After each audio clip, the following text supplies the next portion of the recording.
જય શ્રી કૃષ્ણ. રાધે રાધે.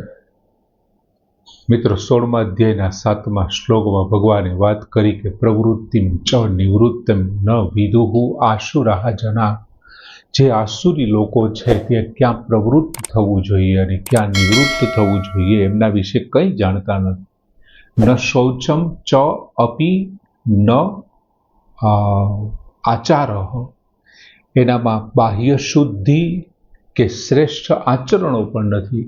અને ન સત્યમ વિદ્યતે તેષુ, અને તેમનામાં સત્ય સંભાષણ પણ નથી. એક તો એ બાહ્ય કે આંતરિક શુદ્ધિમાં માનતા નથી. પછી એ વાત કરે છે કે એમના આચરણો વડીલો સાથે, ગુરુજનો સાથે એવા ખરાબ છે કે એમને પણ વાત ન કરો. અને સત્ય સંભાષણથી તેઓ ખૂબ જ દૂર હોય છે. અને પછી ભગવાન 16મા અધ્યાયના 8મા શ્લોકમાં આસુરી સંપત્તિના લોકોના સ્વભાવને આગળ વર્ણવતા વાત કરે છે કે અસત્યમ અપ્રતિષ્ઠમ તે જગત આહુ અનિશ્વરમ અપરસ્પર સંભૂતમ કિમ અન્યત કામ હેતુકમ. ભગવાન કહે છે કે આહુ એટલે તે આહુ, તેઓ કહ્યા કરે છે. શું કહ્યા કરે છે? કે જગત અસત્યમ અતિષ્ઠમ અનિશ્વરમ. આ જગત છે એ સાવ અસત્ય છે. અસત્યમ એટલે અસત્ય. આ જે કંઈ સમગ્ર જગત દેખાય છે તે કેવું છે? તો કે અસત્ય છે. બીજું અપ્રતિષ્ઠમ એટલે પ્રતિષ્ઠા વિનાનું, મર્યાદા વિનાનું છે. એમની કોઈ મર્યાદા નથી. પછી ત્રીજું અનિશ્વરમ એટલે કે ઈશ્વર વિના. અનઈશ્વરમ, ઈશ્વર વગર, ઈશ્વર વિના. તો પછી આપણને એમ થાય ઈશ્વર વિનાનું છે તો બન્યું છે કેવી રીતે? તો કે અપરસ્પર સંભૂતમ. આપમેળે, અપરસ્પર આપમેળે સ્ત્રી પુરુષના સંયોગથી ઉદ્ભવ્યું છે. સંભૂતમ એટલે ઉત્પન્ન થયું. અપરસ્પરમ સંભૂતમ, આપમેળે સ્ત્રી પુરુષના સંયોગથી ઉદ્ભવ્યું છે. એમનું કારણ શું છે ઉદ્ભવવાનું? તો કે કામ હેતુકમ. તેથી કામ જ તેનું કારણ છે. એનો હેતુ કોણ છે? તો કે કામ વાસનાઓ તેમનું કારણ છે. કિમ અન્યત, બીજું કારણ શું હોઈ શકે? બીજું શું હોય? હવે ભગવાન અહીં આસુરી લોકોના સ્વભાવ, એમની વિચારસરણી કેવી છે તેમના વિશે વાત કરતા પહેલો મુદ્દો આપે છે કે તે જગત આહુ, તે જગતને આ પ્રમાણે કહ્યા કરે છે જગત વિશે કે અસત્ય.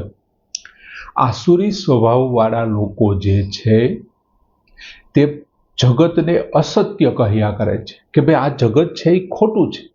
જો કે શ્રેષ્ઠ વ્યક્તિઓ છે એ જ્યારે બ્રહ્મ અને જગતની વાત આવે છે, અહીંયા તો શું કહે છે? જગત ખોટું છે એટલે જગતના જે કંઈ બીજા છે, બાકી તો સ્વાભાવિક રીતે શું છે કે બ્રહ્મ સત્ય, જગત મિથ્યા. બ્રહ્મ સત્ય છે અને જગત કેવું છે? મિથ્યા છે. પણ આ લોકો શું કહે છે? અનિશ્વરમ, ઈશ્વર વિનાનું છે. ત્યાં શું છે? આપણા શાસ્ત્રો શું કહે છે? બ્રહ્મ સત્ય છે અને જગત મિથ્યા. જ્યારે બ્રહ્મ અને બ્રહ્મ અને જગતની જ્યારે સરખામણી કરવાની હોય ત્યારે બ્રહ્મ છે ને એ સાચું છે, સત્ય છે, ટકી રહે છે. કેમ કે જગતની અંદર ભળી જાય છે. જગત તમને જે કાંઈ દેખાય છે તે બધું ખોટું છે. ઈશાવાસ્ય ઉપનિષદનો તો એમનો જે નામ સહિતનો મંત્ર છે, ઈશાવાસ્યમ ઇદમ સર્વમ યત કિંચિત જગત્યામ જગત. આ જે કાંઈ જોઈ રહ્યા છો, જે કાંઈ જગતની અંદર દેખાય છે એ શું છે? ઈશ આવાસ્યમ, ઈશ્વરને રહેવા માટેનું સ્થાન છે. ઈશાવાસ્યમ ઇદમ સર્વમ યત કિંચિત જગત્યામ જગત. ઈશાવાસ્ય ઉપનિષદના મંત્રમાં એવું કીધું. અહીં આ શું કહે છે કે આ આખું જગત અસત્ય છે એવું કહે છે. અર્થાત એ કહેવા શું માગે છે? તો કે આ જગતમાં કાંઈ સાચું છે જ નહીં. અહીંયા જે કંઈ વાતો કરવામાં આવે છે, લોકો એમ કહે છે કે ભાઈ જો તમે દાન કરશો તો તમારે પુણ્ય કમાશો, અને દાન છે, પુણ્ય છે, વ્રત છે, તપ છે, ધ્યાન છે, તીર્થ સ્થળો છે, વિવિધ પ્રકારના વ્રતો છે, આ બધું કરવાથી તમે પુણ્ય કમાશો, સારા કર્મો કરી અને તમે અમરાપુરીને પ્રાપ્ત કરશો, એવું આ જગતમાં કહેવાય છે.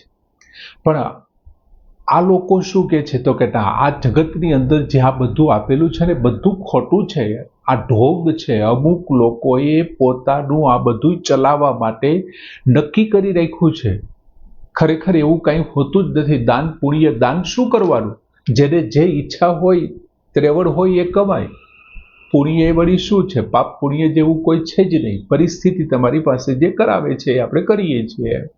એ લોકો તો એવું કહે છે વ્રત શું કામ કરવા જોઈએ? એ તો માત્ર તમારા શરીરના આરોગ્ય માટે વ્રત છે, એમનાથી પુણ્ય મળે એવું કોણે કીધું? તપથી શું દુઃખ સિવાય કંઈ મળતું જ નથી. એને માટે આ સંપૂર્ણ જગત છે કેવું છે? અસત્ય. બીજી બાબત એ લોકો એવું કહે છે અપ્રતિષ્ઠમ, એટલે કે મર્યાદા વિનાનું.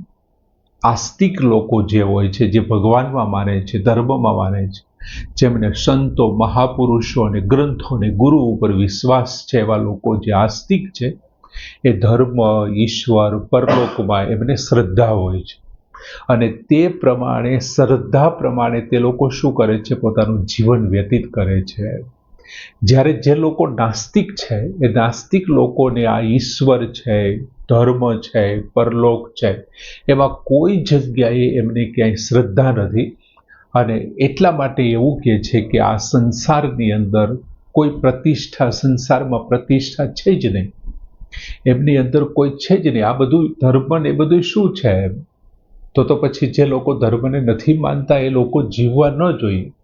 આપણે માત્ર ભારતને અમુક 2-4 દેશોને બાદ કરતા બાકીના લોકો જીવન જીવે જ છે, ત્યાં પણ એમનું જીવન વીતે છે.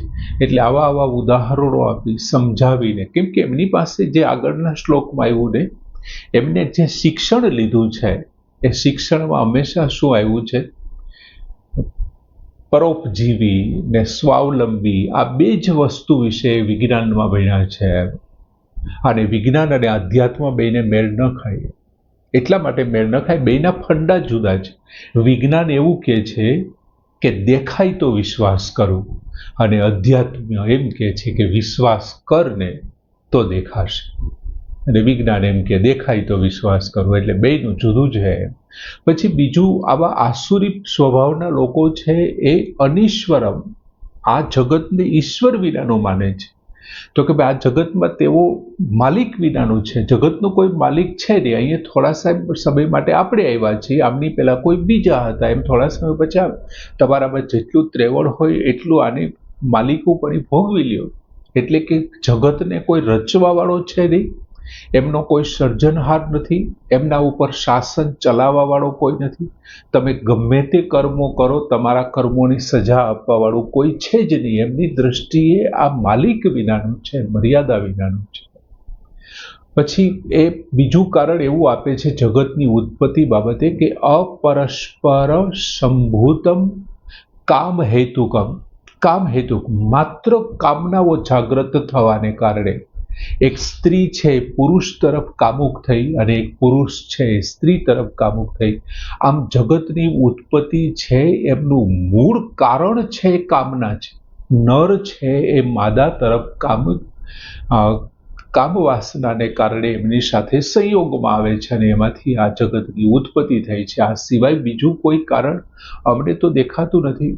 અમને એવું નથી લાગતું કે આ પ્રારબ્ધને કારણે, જૂના કર્મોને કારણે, સંચિત કર્મોને કારણે કે ઈશ્વરને કારણે કોઈ બીજું કોઈ કારણ છે નહીં. માત્ર સ્ત્રી પુરુષના આ કામ વાસનાઓથી આ જગતની ઉત્પત્તિ થઈ છે એવું એમને કહે છે. બીજું કોઈ કારણ છે નહીં. આ ટૂંકમાં આસુરી સંપત્તિના લોકોનો જે સ્વભાવ છે એમનું ભગવાન સરસ વર્ણન કર્યું કે અસત્યમ અપ્રતિષ્ઠમ તે જગતમ આહુ અનીશ્વરમ અપરસ્પર સંભૂતમ કિમ અન્યત કામ હેતુકમ. પૂર્ણ કરીએ. જય શ્રી કૃષ્ણ.